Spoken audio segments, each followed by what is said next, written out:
காணொளி அப்படியே உங்களுக்கு தனித்திறன் 1 2 3 4 5 6 பகுதி 1.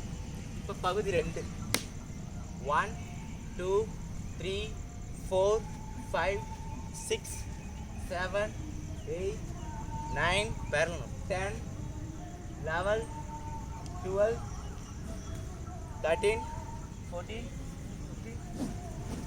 இப்போ பகுதி 3 முடிச்சு பகுதி 4 துள்ளி போய் அடி 1 2 3 4 5 பகுதி 6 1 2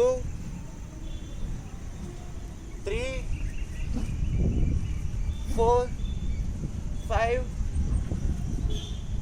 6